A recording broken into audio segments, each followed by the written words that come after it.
വളരെ പ്രതീക്ഷയുന്നു.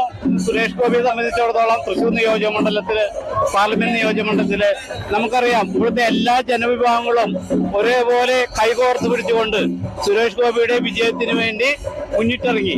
അതുകൊണ്ട് തന്നെയാണല്ലോ ഇപ്പൊ കേരളത്തിന് 2 മന്ത്രിമാര് നമ്മുടെ മൂന്നാം മോദി സർക്കാർ നൽകിയിട്ടുള്ളത്.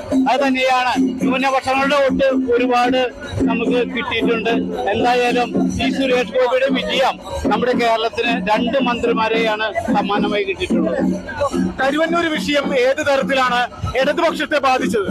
കരുവന്നൂര് വിജയം എന്ന് വെച്ചാൽ കരുവന്നൂര് ഇവിടുത്തെ LDFനെ തുറന്നു കാണിക്കുന്ന ഒരു സമീപനമാണ് കരുവന്നൂരിൽ ഉണ്ടായത്. അത് തന്നെ ഞങ്ങളെ സംബന്ധിച്ചിടത്തോളം വലിയൊരു വോട്ടാക്കി മാറ്റാൻ ഞങ്ങൾ സാധിച്ചു.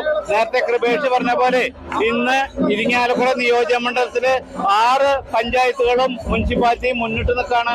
അത് ഞങ്ങൾക്കൊരു ചരിത്ര വിജയമായി